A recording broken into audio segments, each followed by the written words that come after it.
अथ द्विसप्ततितमो अध्याय। पांडवों के राजसूय यज्ञ का आयोजन और जरासंध का उद्धार। श्री शुक उवाच।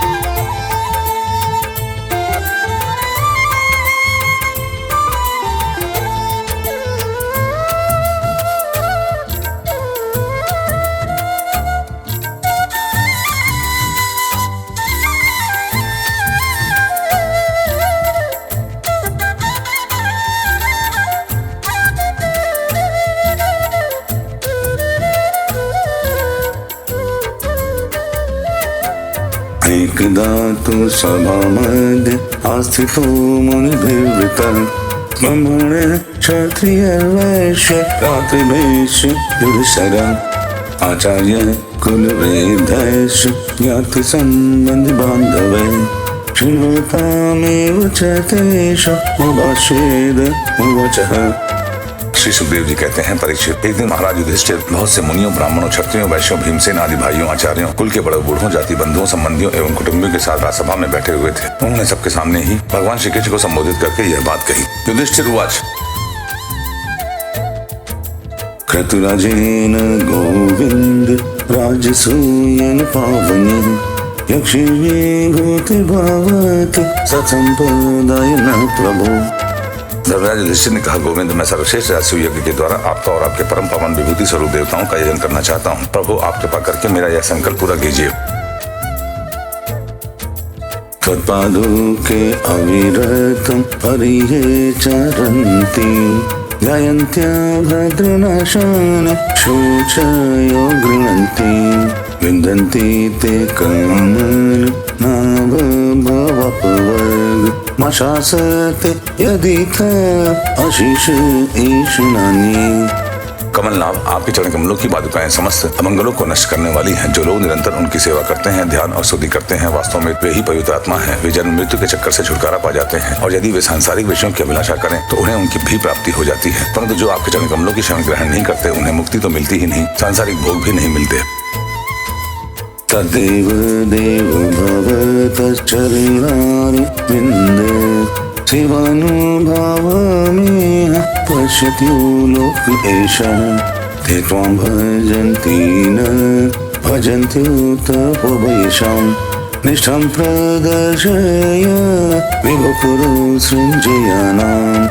देवताओं के भी आराध्य देव, मैं चाहता हूँ कि सांसारिक लोग आपके चरण कमलों की सेवा का प्रभाव देखें। प्रभु, कुरुवंशी और सृजनवंशी नरपतियों में जो लोग आपका भजन करते हैं और जो नहीं करते, उनका अनंतर आप जनता को दिखा दीजिए। न ब्राह्मण स्वपर वेदमति स्तव स्यात् सर्वात्मनः समदृश सुखानुभूतिः संसेवतां तुरत प्रविवते प्रसादः सेवानुरूपमोदय न विपर्ययोत्र। प्रभु, आप सबके आत्मा समदर्शी और स्वयं आत्मानंद के साक्षात्कार हैं। स्वयं ब्रह्म है, आप में यह मैं हूँ और यह दूसरा, यह अपना है और यह पराया। इस प्रकार का भेदभाव नहीं है। फिर भी जो आपकी सेवा करते हैं उन्हें उनकी भावना के अनुसार फल मिलता ही है। ठीक वैसे ही जैसे कल्पवृक्ष की सेवा करने वाले को उस फल में जो न्यूनाधिकता होती है वह तो न्यूनाधिक सेवा के अनुरूप ही होती है। इससे आप में विषमता और निर्दयता आदि दोष नहीं आते। श्री भगवान उवाच। सम्यक् व्यवसितं राज भवता शत्रुकर्षणं कल्याणेन ते कीर्तिर्लोकान् भविष्यति। भगवान श्री कृष्ण ने कहा, शत्रु विजयी धर्मराज, आपका निश्चय बहुत ही उत्तम है। राजसूय यज्ञ करने से समस्त लोकों में आपके मंगल में कीर्ति का विस्तार होगा।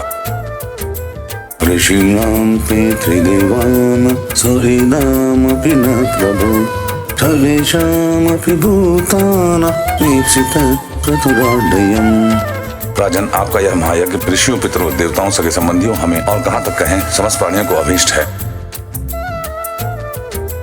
विजित्य नृपतिं सर्वान् कृत्वा च जगतिं वशी संभृत्य सर्वसंभारान् हरस्व महाक्रतुम्। महाराज, पृथ्वी के समस्त नरपतियों को जीतकर सारी पृथ्वी को अपने वश में करके और यज्ञोचित संपूर्ण सामग्री एकत्रित करके फिर इस महायज्ञ का अनुष्ठान कीजिए। इति ते भ्रातरो राज लोकपालांश संभवम् जितोऽस्म्यात्मवता ते हं दुर्जयो यो कृतत्वभिः। महाराज, आपके चारों भाई वायु, इंद्र आदि लोकपालों के अंश से पैदा हुए हैं। वे सबके सब बड़े वीर हैं। आप तो परम मनस्वी और संयमी हैं ही। आप लोगों ने अपने सद्गुणों से मुझे अपने वश में कर लिया है। जिन लोगों ने अपनी इंद्रियों और मन को वश में नहीं किया है, वे मुझे अपने वश में नहीं कर सकते। न कश्चिन्मत्परं लोके तेजसा यशसा श्रिया विभूतिभिर्वाभिभवे देवोऽपि किं पार्थिवः। संसार में कोई बड़े से बड़ा देवता भी तेज, यश, लक्ष्मी, सौंदर्य और ऐश्वर्य आदि के द्वारा मेरे भक्त का तिरस्कार नहीं कर सकता। फिर कोई राजा उसका तिरस्कार कर दे, इसकी तो संभावना ही क्या है। श्री शुक उवाच दिशं भगवद्गीतं पितपुल्लमुखाम्बुजं भ्रातृन्दिग्विजये युङ्क्तो विष्णुतेजोपगृहीतान्। श्री सुखदेव जी कहते हैं, परीक्षित, भगवान की बात सुनकर महाराज युधिष्ठिर का हृदय आनंद से भर गया। उनका मुख कमल प्रफुल्लित हो गया। अब उन्होंने अपने भाइयों को दिग्विजय करने का आदेश दिया। भगवान श्री कृष्ण ने पांडवों में अपनी शक्ति का संचार करके उनको अत्यंत प्रभावशाली बना दिया था। सहदेवं दक्षिणश्यामतिशत्सः पिञ्जये दिशि प्रतीक्षानकून मुदीच्यां सव्यचक्षिणम् प्राचम्रेकोदरं मत्सत्पिकयः सनमाद्रकः।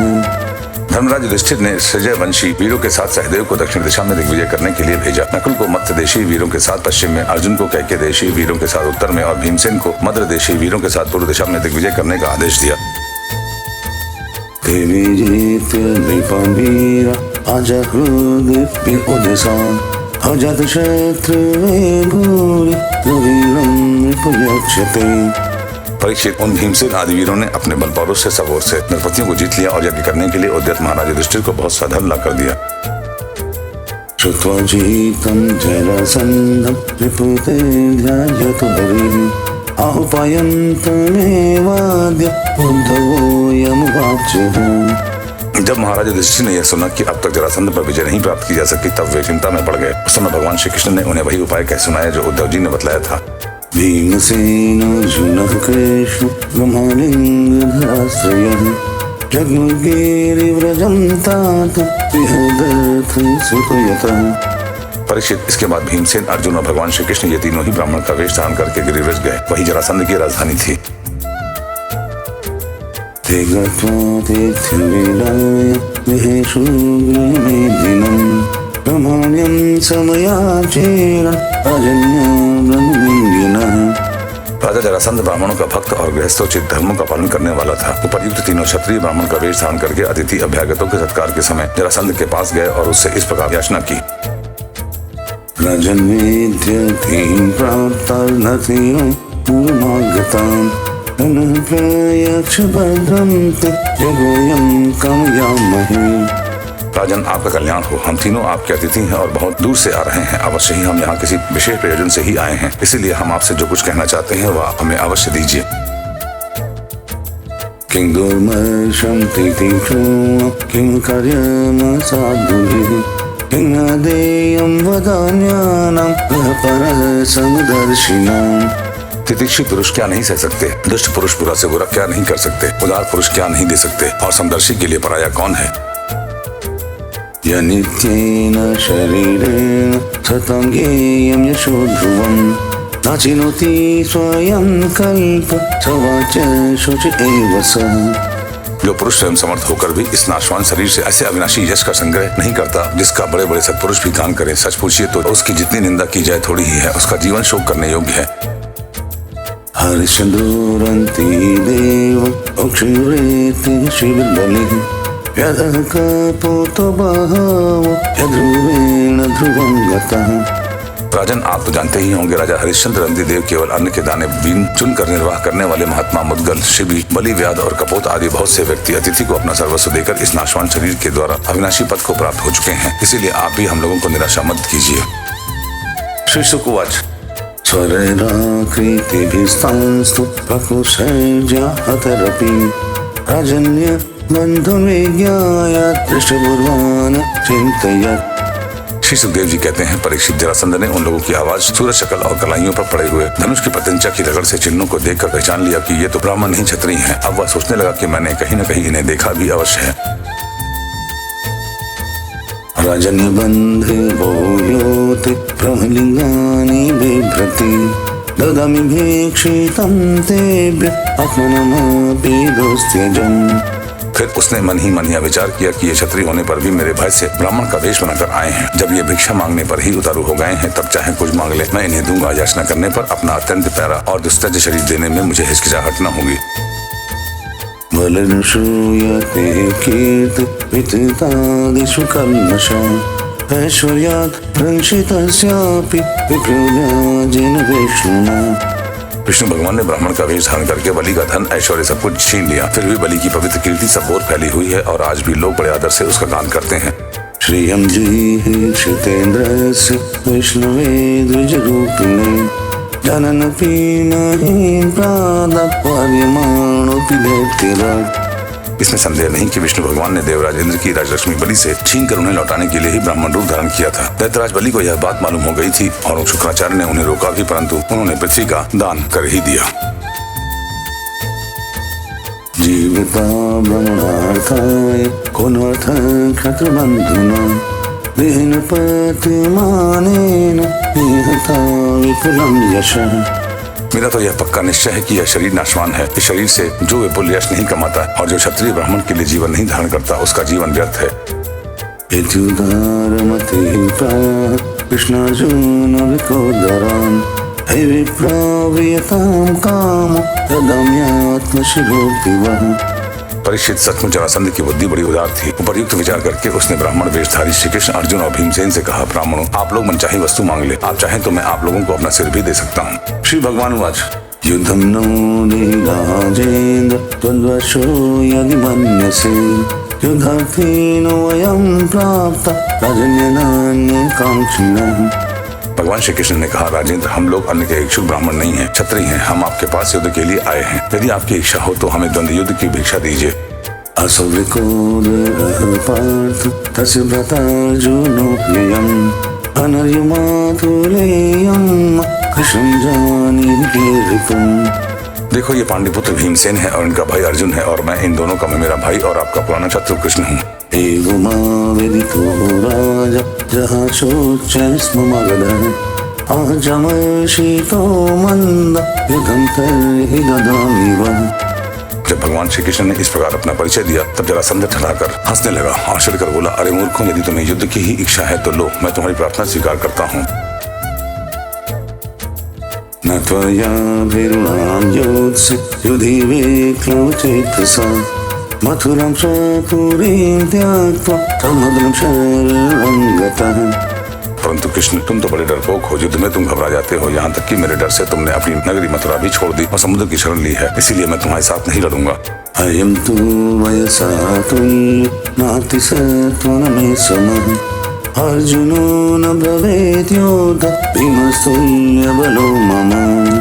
यह अर्जुन भी कोई योद्धा नहीं है। एक तो अवस्था में मुझसे छोटा, दूसरे कोई विशेष बलवान भी नहीं है, इसीलिए यह भी मेरे जोड़ का वीर नहीं है। मैं इसके साथ भी नहीं लड़ूंगा। तो है भीमसेन, यह अवश्य ही मेरे समान बलवान और मेरे जोड़ के हैं।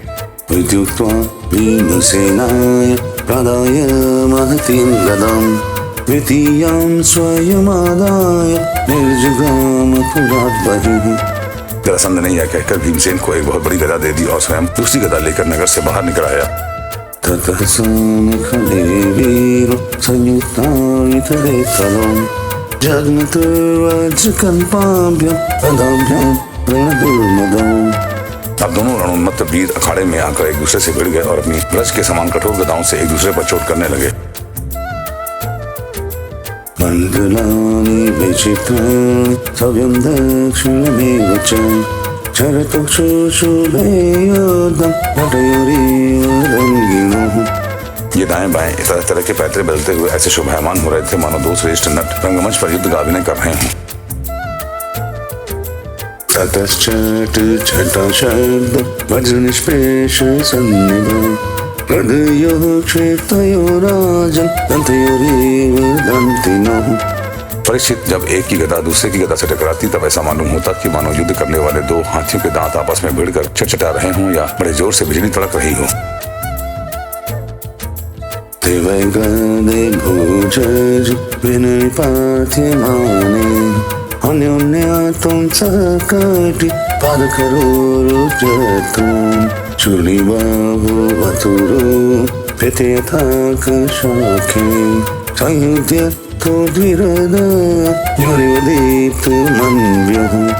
जब दो हाथी क्रोध में भरकर लड़ने लगते हैं और आग की डालियां तोड़ तोड़ कर एक दूसरे पर प्रहार करते हैं, उस समय एक दूसरे की चोट से वे डालियां चूर चूर हो जाती हैं। वैसे ही जब जरासंध और भीमसेन बड़े वेग से गदा चला चला कर एक दूसरे के कंधों, कमरों, पैरों, हाथों, जंघों और हंसलियों पर चोट करने लगे, तब उनकी गदाएं उनके अंगों से टकरा टकरा कर चकनाचूर होने लगी। नितंतयोः प्रहृतयोर्गदयोर्निवीरो क्रुद्धो स्वमुष्टिभिराय वशेरप्रियेष्टाम् शब्दस्तयो प्रहर तुर्भयोरिवासीन् निर्घात वज्रपरुषस्यता लनुतः।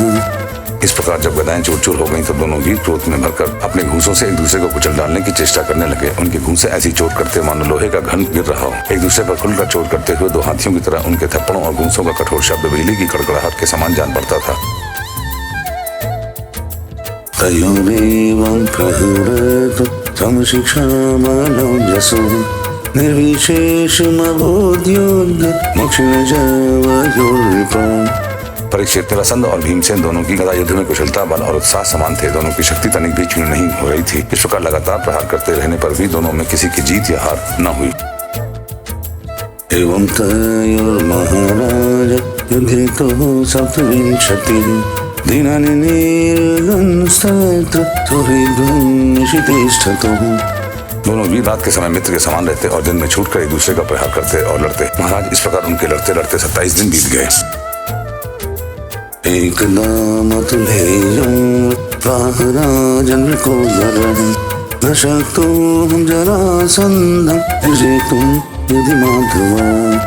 प्रिय परीक्षित, 28वें दिन भीमसेन ने अपने मेरे भाई श्री कृष्ण से कहा, श्री कृष्ण, मैं युद्ध में जरासंध को जीत नहीं सकता। शत्रुजन्ममृतिवेद्म जीवितं च जराकृतं पार्थमाप्यायन् चेन् तेजसा चिन्तय धरिः। भगवान श्री कृष्ण जरासंध के जन्म और मृत्यु का रहस्य जानते थे और यह भी जानते थे कि जरा राक्षसी ने जरासंध के शरीर के 2 टुकड़ों को जोड़कर इसे जीवन दान दिया है। इसलिए उन्होंने भीमसेन के शरीर में अपनी शक्ति का संचार किया और जरासंध के वध का उपाय सोचा। संचिन्त्यारिपथोपाय भीमस्यामभदर्शनः दर्शयामस वेटपं पाठयन्निव संज्ञया। परीक्षित, भगवान का ज्ञान अबाध है। अब उन्होंने उसकी मृत्यु का उपाय जानकर एक विष की डाली को बीचों बीच से चीर दिया और इशारे से भीमसेन को दिखाया। तद्विज्ञाय महासत्तु भीमः प्रहरताम्बरं गृहीत्वा पादयोः शत्रुं पातयामस भूतले। वीर शिरोमणि एवं परम शक्तिशाली भीमसेन ने भगवान श्री कृष्ण का अभिप्राय समझ लिया और जरासंध के पैर पकड़कर उसे धरती पर दे मारा। एकं पादं तदाक्रम्य दुर्भ्यमन्यं प्रगृह्य युध्यतः पाटयामास शाखामेव महागजः। फिर उसके एक पैर को अपने पैर के नीचे दबाया और दूसरे को अपने दोनों हाथों से पकड़ लिया। इस प्रकार भीमसेन ने उसे गुदा की ओर से इस प्रकार चीर डाला जैसे गजराज वृक्ष की डाली चीर डाली। एक पादोरुविषेण कटिपृष्ठसेनां सखे एक बाहुक्षुकर्ण शकलदृशु प्रजाः। लोगों ने देखा कि जरासंध के शरीर के 2 टुकड़े हो गए हैं और इस प्रकार उनके एक एक पैर, जांघ, अंडकोश, कमर, पीठ, स्तन, कंधा, भुजा, नेत्र, भौं और कान अलग अलग हो गए हैं। हाहाकार महानासिन्यते मगधेश्वरे पूजयामस तद्भीमं पर्यभ्यजयाच्युतो। मगध राज जरासंध की मृत्यु हो जाने पर वहां की प्रजा बड़े जोर से हाय हाय पुकारने लगी। भगवान श्री कृष्ण और अर्जुन ने भीमसेन का आलिंगन करके उनका सत्कार किया।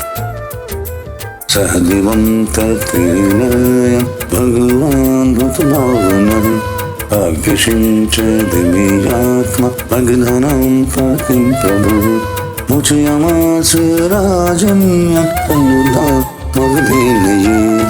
सर्वशक्तिमान भगवान श्री कृष्ण के स्वरूप और विचारों को कोई समझ नहीं सकता। वास्तव में वे ही समस्त प्राणियों के जीवनदाता हैं। उन्होंने जरासंध के राज सिंहासन पर उसके पुत्र सहदेव का अभिषेक कर दिया और जरासंध ने जिन राजाओं को कैदी बना रखा था उन्हें कारागार से मुक्त कर दिया।